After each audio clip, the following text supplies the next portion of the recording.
देखी मैंने, तो उनमें वो बता रहे थे कि जब जैसे आपने भी बताया था कि सोर्सिंग के बाद जो ऑर्डर के बाद जो सामान जो उठा के पहुंचाना होता है वेयर हाउस में, तो उसके लिए वो फ्रेटेड फॉरवर्ड जो भी है उससे खुद कांटेक्ट करना पड़ता है।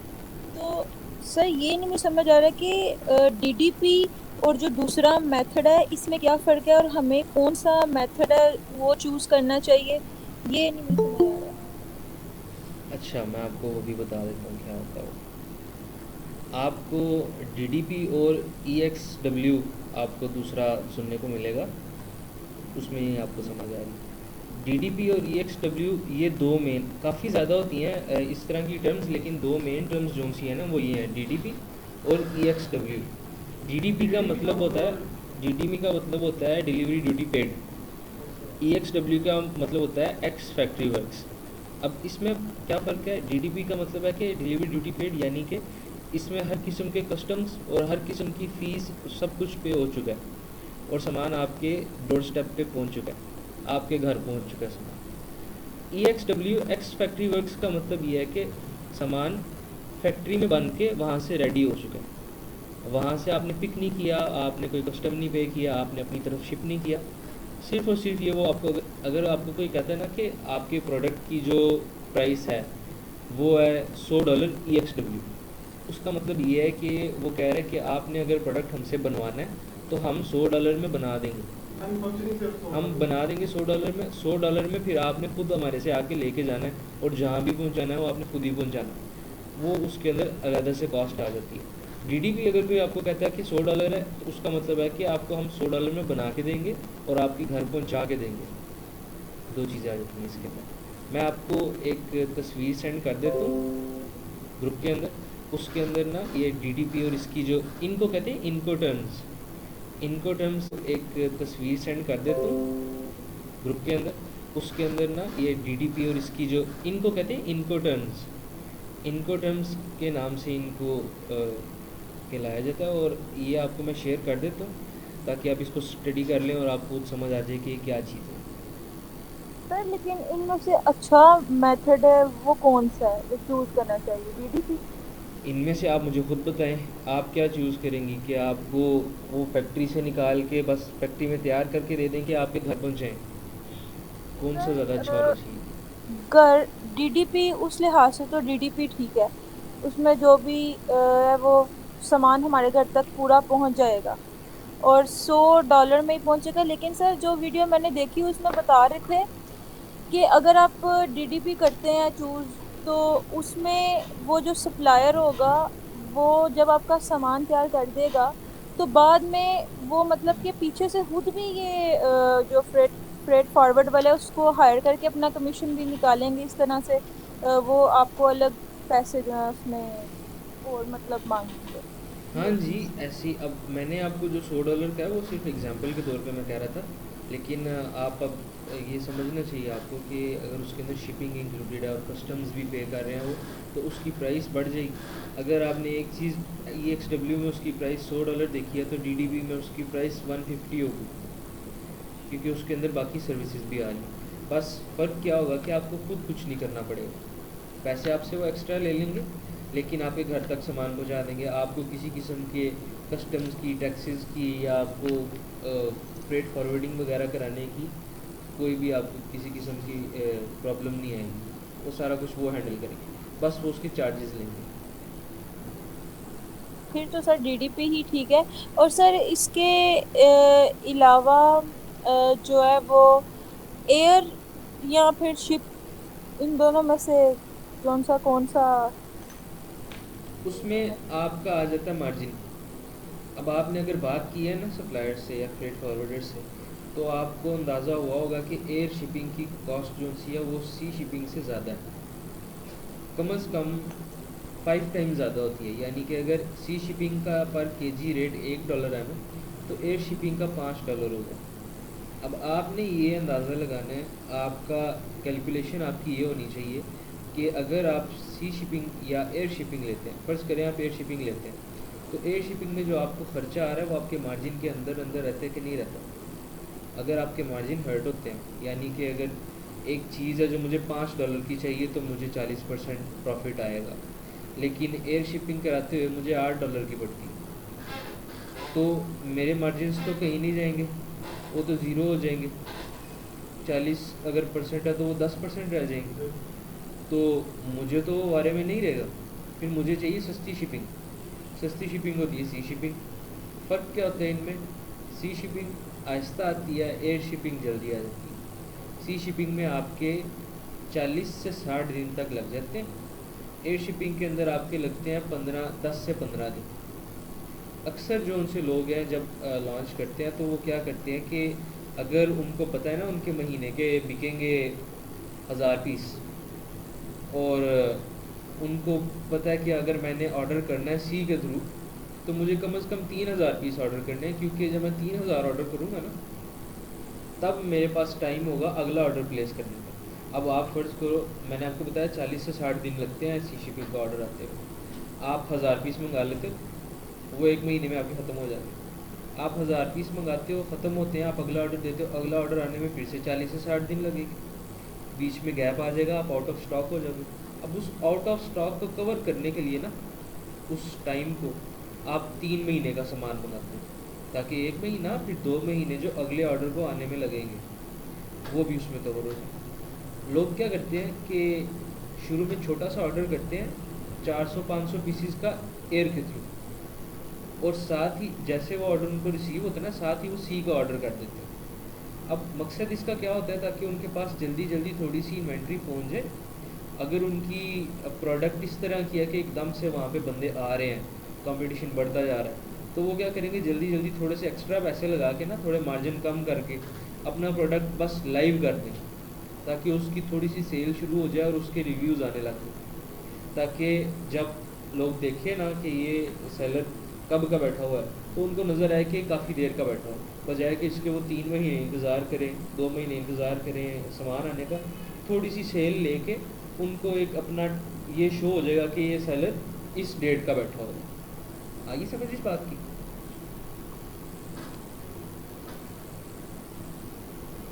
सर, और जो सैंपल सैंपल कभी बता रहे थे वीडियो में कि आप जो है वो 3 सैंपल मंगवाएं, और मतलब दो दुकानें, मतलब दो सप्लायर चूज़ करें, जाएं 3-4 सप्लायर्स के पास जाएं, उनसे बात करें, लेकिन दो सप्लायर चूज़ कर लीजिए। फिर उसमें से दोनों का एक सैंपल मंगवाएं और एक जो है वो अपने कंपटीटर का सैंपल मंगवाएं। हाँ जी, ये मैंने आपको बताया था। अब ये दो सब मैं 3-4 के पास नहीं, मैंने तो आपको कहा था कि एटलीस्ट 10 बंदे आप शॉर्ट लिस्ट करें, 10 कंपनीज को शॉर्ट लिस्ट करें। अब शॉर्ट लिस्ट करने का तरीका मेरा जो मैंने आपको बताया था, जैसे कंपेयर को नीचे क्लिक करते जाएं और वो आते जाएंगे, आप वैसे भी कर सकते हैं। या आप सिंपल कोई अगर आपको नज़र आता है, एक किसी का लिंक नज़र आता है किसी सप्लायर का, आप उसको पकड़ के नया टैब में खोल के उसको साइड पे उसके टैब खोलते रहें, ऐसे भी कर सकते हैं आप। आपने क्या करना है, आपने 10 कम से कम सिलेक्ट करने हैं। 10 सिलेक्ट करके आपको 10 के 10 से आपकी वाली चीज़ नहीं मिलेगी। 10 में से शायद 5 या 6 हों जो आपको, जो आप प्रोडक्ट चाहते हो वो बेच रहे हो। अब वो आपने सिलेक्ट कर लिए, 5 उसमें से आ गए जो आपका प्रोडक्ट बेच रहे हैं। अब 5 के अंदर से 2 या 3 ऐसे होंगे जो आपको अच्छी प्राइस दे रहे होंगे। अब आपका काम इसके बाद क्या आता है कि आपने कंपेयर करना है। बोलेंगे तो सारे कि हमारा प्रोडक्ट सबसे अच्छा है, क्वालिटी सबसे अच्छी है। आपका काम है कि आपने इनकी क्वालिटी को कंपेयर करना कि इनमें किसका अच्छा प्रोडक्ट है। जिन बंदों ने चाइना के अंदर प्रोडक्ट इंस्पेक्टर हायर किए होते हैं ना, जो चाइना में ही होते हैं, वो क्या करते हैं, वो सैंपल मंगवा के इंस्पेक्टर को भेज देते हैं। इंस्पेक्टर उसकी तस्वीरें वीडियो कॉल में आके हर तरह से उसको चेक करके आपको बता देता है। अगर वो नहीं है तो आप क्या करते हो, आप सैंपल्स को अपने एड्रेस पे बुलाते हो या अपने क्लाइंट के एड्रेस पे बुलाते हो। और क्लाइंट क्या करता है, अगर जिस तरह फॉर एग्जांपल 2 बंदे आपने एंड पे आके 10 में से 2 रह गए ना आपके, जो अच्छी प्राइस दे रहे हैं, उन 2 का और आपका जो टॉप कंपेटिटर है जिसकी सबसे ज़्यादा सेल होती है, सबसे अच्छे रिव्यूज़ है जिसकी, उसका प्रोडक्ट, ये तीनों प्रोडक्ट आपने अपने पास रखे और इन तीनों में आपने कंपेयर करना है। आपने पहले उन दोनों प्रोडक्ट्स को आपस में कंपेयर करना है कि इनमें से सबसे अच्छी क्वालिटी किसकी है। फिर किसी सबसे अच्छी क्वालिटी उसको कंपेटिटर के साथ कंपेयर करना कि क्या इसकी क्वालिटी कंपेटिटर से अच्छी है, उसके बराबर है या उसके नीचे है। अगर उसके बराबर है तो भी ठीक है, लेकिन अगर उससे नीचे आए तो फिर नहीं ठीक, क्योंकि हम किसी की चीज़ के साथ मुकाबला करने जा रहे हैं। जब हमारी चीज़ बेहतर नहीं होगी उसके उससे तो हम कैसे करेंगे मुकाबला? हमारी चीज़ अगर बेहतर होगी या उसके लेवल की होगी तब जाके बिकेगी। अच्छा, मुझे ये बताना इरफान कि क्या कहते हैं, अब हमने अगर कंपटीटर का जो है प्रोडक्ट, वो हमने जो अपना प्रोडक्ट मंगवाया उसके साथ कंपेयर करना है, तो हम कंपटीटर का प्रोडक्ट अपने पास मंगवाएंगे या फिर जो हमारा होगा उसको भेजना है? यार ये आप क्लाइंट के साथ डिस्कस करोगे। अगर क्लाइंट कहता है ना कि मेरे पास भेजो, आप मतलब कि आप ना कह लो कि आप लखन दो, क्लाइंट को यही बोलोगे कि आप अपने पास बुलाओ। अगर क्लाइंट कहते हैं ना कि आप भी अपने पास मंगवाओ, तो आप भी मंगवा लो। अब ये नहीं है कि आपने अपने पास मंगवाने के पैसे खुद देने, पैसे क्लाइंट ही देगा। लेकिन आप क्लाइंट के साथ ऐसे बात करोगे कि आप अपने पास मंगवाओ, ताकि क्लाइंट को ये ना जेहन में है कि अपने लिए चीज़ मंगवा रहे हैं।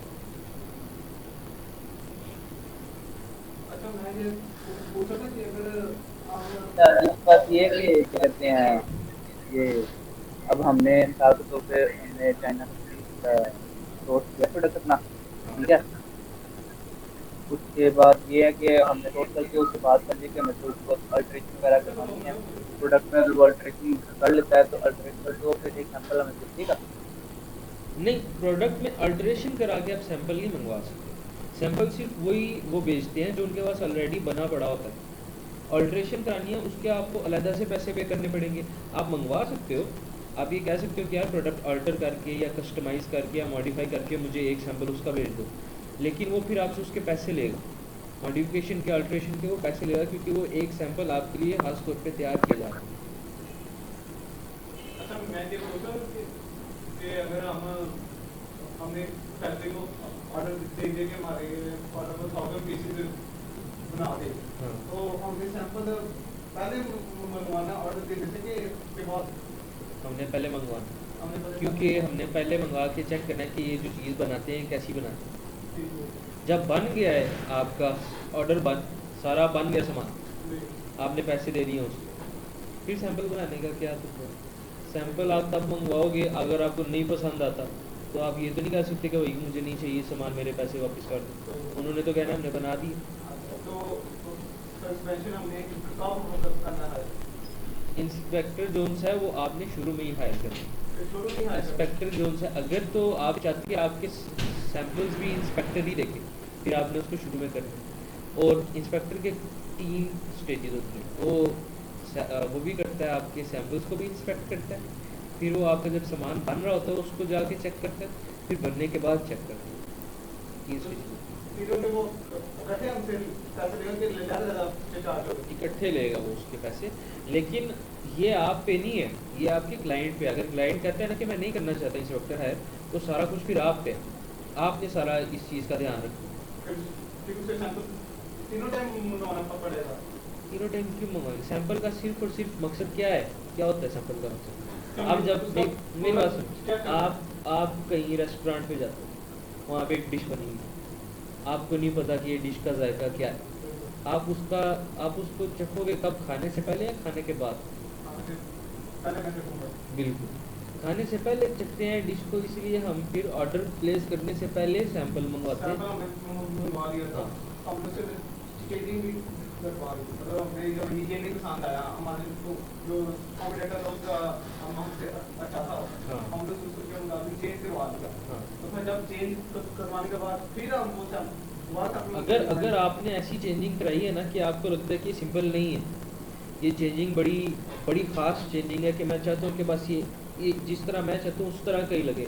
सिंपल चेंजिंग होती है कलर की चेंजिंग। कलर चेंजिंग को चेक करने में क्या है, वो तो तस्वीर से ही चेक हो जाता है। लेकिन बड़ी कोई कॉम्प्लिकेटेड आपने चेंजिंग करवाई है ना, तो मसलन कि आप समझ लो कि आप जिस तरह मेरा पेन स्क्रैपर है, पेन स्क्रैपर पे मैं कहता हूँ मैंने सिलिकॉन लगवाना है ऊपर, लेकिन ये भी तस्वीर से चेक हो जाता है। तो ऐसी चीज़ है ना जिसको आपने पकड़ के ही चेक करना है। आप किसी चीज़ का मटेरियल चेंज करवा रहे हो, आप लेदर को चेंज, कोई लेदर का प्रोडक्ट है, आप कहते हो नहीं इस किस्म का नहीं, इस किस्म का लेदर लगाओ, आर्टिफिशियल नहीं ओरिजिनल लेदर लगाओ, अब वो तस्वीर में नहीं पता लगता। अब आप क्या करोगे, सिर्फ एक सैंपल बनवाओगे ताकि आपको पता चले, क्योंकि एक अगर वो उस तरह का बना सकते हैं तो सारे उस तरह के बना सकते हैं। एक सैंपल बनवाओगे फिर उसको अपने पास बुलाओगे चेक करने के लिए। लेकिन वो एक सैंपल बनना है ना जब आपके लिए स्पेशल, उसके वो अलग से पैसे लेंगे। वो जो सादा सैंपल होता है ना, जो उनके पास बना बनाया पड़ा है, उसके हो सकता है वो पैसे ना लें। काफ़ी ज़्यादा सैंपल होते हैं जो फ्री होते हैं, जिसमें सिर्फ और सिर्फ आपने शिपिंग के पैसे देने। अच्छा जी, और कोई क्वेश्चन? अगर वो स्पेक्ट्रल वो जो एक्सट्रैक्शन करने को करा था, उसको अगर फाइल नहीं करते तो जो ना वो जो जाके चेक चेक करता है बनते हुए तो किन का क्या प्रोसीजर है? वो आप फिर कंपनी को डायरेक्ट ही बोलते हो कि मुझे अपना प्रोडक्ट बनते हुए आप तस्वीरें भेजिए, आप मुझे वीडियो कॉल करके दिखाएं। ये आपका काम है, आपने उनके पीछे पड़ना है। मतलब उसको तो चेक कराएंगे हाँ कि कैसा है। हाँ, उसको व्यूज़ करके दिखाएं। अब वो करेंगे नहीं, ऐसे करते हैं लेकिन शुरू में मानते नहीं। आप मनाना आपका काम है। अगर मान जाते हो तो इतने आराम से तो कोई क्यों इंस्पेक्टर है। अच्छा चले, मैं अपना एक दफ़ा फिर से आपको प्रॉफिट मार्जिन निकालना दिखाता हूँ। प्रॉफिट मार्जिन कैसे निकालना। अच्छा क्या कहेंगे, फ्रेट फॉरवर्डर को वेट डिमेंशन या देखिए एक प्रोडक्ट की देखिए या ओवरऑल। ओवरऑल से आपका क्या मतलब है कि पूरी शिपमेंट की 1000 की, अगर आप 1000 करते हैं 1000 की, या एक पीस की, ये कहना चाह रही हैं आप। अच्छा भाई हाँ आपसे जब वो मांगते हैं ना डायमेंशंस और वेट, वो मांगते हैं एक यूनिट का। कि आप जो फॉर एग्जांपल अगर आप कर रहे हैं ना टॉवल, तो आपसे सिर्फ एक टॉवल की डायमेंशन मांगेंगे कि आपको जो टॉवल चाहिए वो कितना लंबा और कितना चौड़ा चाहिए, कितना हैवी चाहिए आपको। तो शिपमेंट का तो आपको भी नहीं अंदाज़ा होता कि वो कितने की बनेगी, उसका क्या वेट होगा। आपसे जब ये डायमेंशंस वगैरह पूछेंगे तो आपने अपने प्रोडक्ट की यूनिट की देनी है, और वो आपको कैसे पता चलेगा कि क्या डायमेंशंस आपने देनी है। इसका तरीका ये है कि आप अपना मेन कंपेटिटर खोलें, मेन कंपेटिटर की डिस्क्रिप्शन में जाएं, वहाँ पे उसकी डायमेंशंस लिखी होती है, वही डायमेंशंस आप उनको दे दें, क्योंकि आपको पता है कि आपने उसी प्रोडक्ट को कॉपी करना है। मैन्युफैक्चर से ज़्यादा बहुत पार्टनर से ज़्यादा कुछ मैन्युफैक्चर होते हैं जो फ्रेट फॉरवर्डिंग का भी काम करते हैं, कुछ होते हैं जो नहीं करते। अगर कोई करता है ना फ्रेट फॉरवर्डिंग का काम, जो शिपिंग भी करता है, तो फिर तो आपका एक ही बंदे से काम होगा। अगर नहीं करता फिर आपने फ्रेट फॉरवर्डर अलग से ढूंढना। वो मैंने आपको अलीबाबा पे ढूंढना सिखाया था, कैसे ढूंढते हैं। अब कुछ काफ़ी दफ़ा ऐसा होगा कि आपको मैन्युफैक्चरर से जो शिपिंग का रेट मिल रहा है वो अच्छा नहीं मिल रहा, तो आपके जेहन में आना चाहिए कि मैं एक दफ़ा फ्रेट फॉरवर्डर 2-3 फ्रेट फॉरवर्डर से बात करके पूछता हूँ कि कैसे रेट, क्या रेट चलते हैं, कि आपको जो रेट मिल रहा है वो सही है कि नहीं है। तो अब आपको तरीका तो यह है कि अगर आपको मिल भी रहा है ना, किसी मैन्युफैक्चरर से फ्रेट फॉरवर्डिंग मिल रही है, शिपिंग आपको मिल रही है, फिर भी आप फ्रेट फॉरवर्डर्स 2-3-4-5 से बात करें। हाँ जी, आप उनसे फ्रेट फॉरवर्डिंग का पूछें कि आप ये प्रोडक्ट शिप करेंगे क्या नहीं करेंगे। मैंने आपको एड्रेस भेजा है एक व्हाट्सएप पे, जब वो आपसे एड्रेस मांगे तो आप उनको वो एड्रेस भेज दें, बोलेंगे जी मैंने इस एड्रेस पे शिप कराना है। तो आप उनसे इस तरह से बात कर सकते हैं कि क्या आप शिपिंग करते हैं कि नहीं करते, या आप इस तरह भी कह सकते हैं कि क्या आप फ्रेट फॉरवर्डिंग ऑफ़र करते हैं या नहीं करते। ये क्वेश्चन है, ये तो हम आपको मतलब प्रैक्टिकल एक करके दिखा रहे हैं ना, तो हम सब कुछ डिसाइड कर लेते हैं, उनसे जाकर बात भी कर लेते हैं। मुझे तो ये समझ नहीं आ रही, हमने सचमुच का तो नहीं फिलहाल मंगवाना। नहीं, आप सच तो कुछ सर करते ये क्या होगा? कुछ भी नहीं होगा। ये तो कितना आप एंड में उनको ब्लॉक कर देंगे, इसमें क्या करना है फिर आप। सर, उनका रोज़ ये का क्या काम है ये। मतलब क्या पे ब्लॉक कर देंगे हम सब कुछ? जी अगर दोबारा पर इससे कोई मसला तो नहीं होगा? काम के लिए नहीं, कोई मसला नहीं होगा। इल्म के लिए कुर्बानी इतनी देनी पड़ती है। सही होगा। अच्छा, मैं अब आपको एक दफ़ा बता देता हूँ कैसे निकालते हैं प्रॉफिट मार्जिन। ठीक है, सबसे पहले आपने FBA कैलकुलेटर सर्च करना है। अब FBA कैलकुलेटर के आगे फिर आपने अपनी मार्केट का नाम लिखना है, UK है, USA है, क्या है। अगर USA में करना है तो आगे आप USA लिखें, एंटर करें, यहाँ पे ऊपर आ जाएगा FBA रेवेन्यू कैलकुलेटर। सही हो गया। अब डबल चेक करने के लिए आपने यहाँ देख लेना कि कॉम लिखा हुआ है या UK लिखा हुआ है। अगर कॉम लिखा हुआ है तो उसका मतलब है कि ये USA है। इसको आपने ओपन कर लेना है।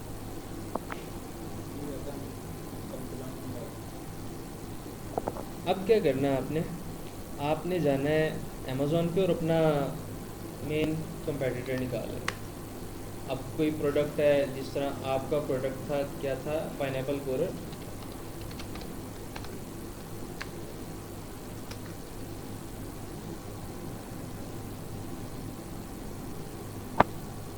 ये पाइनएप्पल कोरल आ गया, इसका बेस्ट सेलर है ये, ठीक है। आपको चाहिए, आप चाहते हैं कि आप इस बेस्ट सेलर का डिज़ाइन कॉपी करना चाहते हैं, आपने सिर्फ वही लेना है जिसका डिज़ाइन और पैक साइज़ वही हो जो आप बेचना चाहते हैं। अब मैं चाहता हूँ कि मैं यही डिज़ाइन बनवा रहा हूँ चाइना से और यही बेचना चाहता हूँ, तो मैं इसको सिलेक्ट कर लूँगा और मैं इसका एसिन कॉपी कर लूँगा।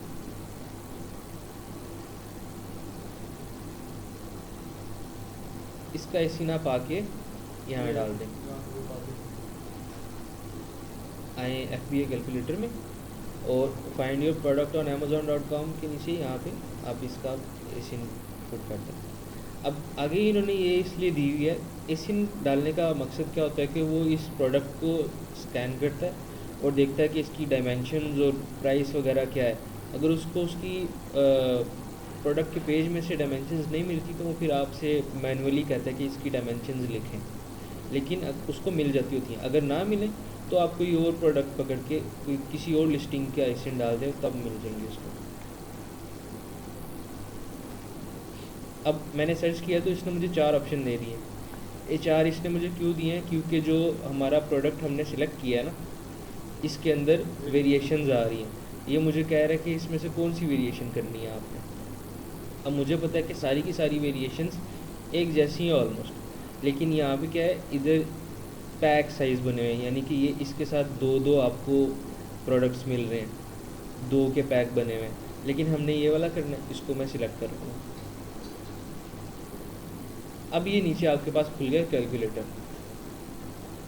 अमेज़ॉन फुलफिलमेंट को आपने यानी कि इस कॉलम के अंदर आपने रहना है, योर फुलफिलमेंट में आपने नहीं जाना है। ये FBM के लिए, अगर आप FBM कर रहे हैं तब आप यहाँ से कैलकुलेट करेंगे। यहाँ आ गया अमेज़ॉन फुलफिलमेंट, ये है FBA। अब इधर ये सबसे पहले मांगता आइटम प्राइस। आइटम प्राइस का मतलब है कि ये आइटम आप कितने में बेचना चाह रहे हैं अमेज़ॉन को। हम जाएंगे अपने कंपेटिटर की तरफ और देखेंगे कि ये कितने का बेच रहा है। अब इसने सब 31% ऑफ लगाया हुआ, तो हम इस प्राइस को नहीं देखेंगे क्योंकि ये इसकी टेम्परेरी प्राइस है, इसने सेल लगाई हुई है। इसकी मेन प्राइस है 20.24। हम यहाँ पे आके अपने, एक मिनट,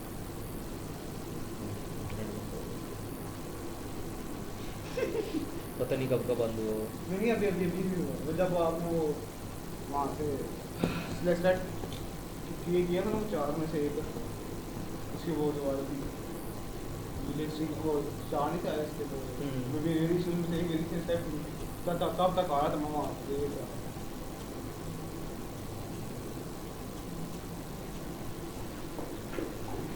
मतलब सोर्सिंग की आपको मार्केटिंग आती है ना, तो सोर्सिंग करनी मुश्किल नहीं होता।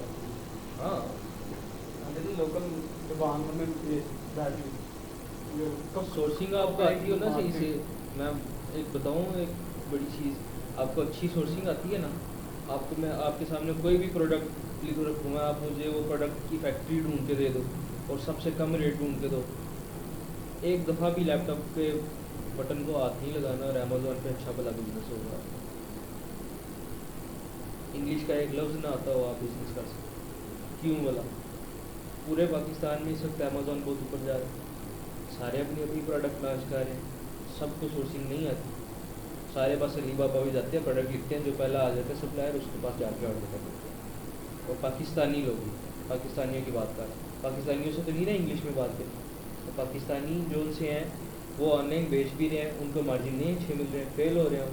आप ऐसे को पाकिस्तानी ढूंढो जिनको मार्जिन नहीं, जो फेल हो रहे हैं, आपको पता है कि इनको सोर्सिंग चाहिए, आपकी सोर्सिंग अच्छी है, तकरीबन हर चीज़ पाकिस्तान में बन जाती है जो चीज़ स्पेशलिटी है पाकिस्तान में। टेक्सटाइल, स्पोर्ट्स, सर्जिकल इंस्ट्रूमेंट्स, इस तरह की चीज़। तो आपके अगर लिंक वगैरह है ना, आपको पता है कि कहाँ जाके आपने चीज़ ढूंढनी है, आप जाके सीधा सीधा उनको बोलो कि भाई आपकी सोर्सिंग मैं कर देता हूँ, आप 10 रुपए की चीज़ लेके बेच रहे हो, मैं 3 रुपए की आपको लेके दे देता हूँ, बीच में उसमें अपना मार्जिन रखो, सोर्सिंग के अलग से चार्जेस रखो, तो आपका ठीक ठाक बिजनेस हो जाए। खुला कब बता दो उसको लाइट से हेलो अस्सलाम वालेकुम कौन चल रहा ਕੀ ਹੋਣਾ ਕੁਝ ਵੀ ਨਹੀਂ ਹੋਇਆ ਉਹ ਬਸ ਸਾਡਾ ਦਿਲ ਨਹੀਂ ਕੀਤਾ ਨਹੀਂ ਲਾਈਟ ਨਹੀਂ ਆਪ ਹੀ ਸਭ ਕੁਝ ਚੱਲ ਰਿਹਾ ਬਸ ਸਾਡਾ ਦਿਲ ਨਹੀਂ ਕੀਤਾ ਅਸਲ ਉਹ ਨੈਟ ਖਰਾਬ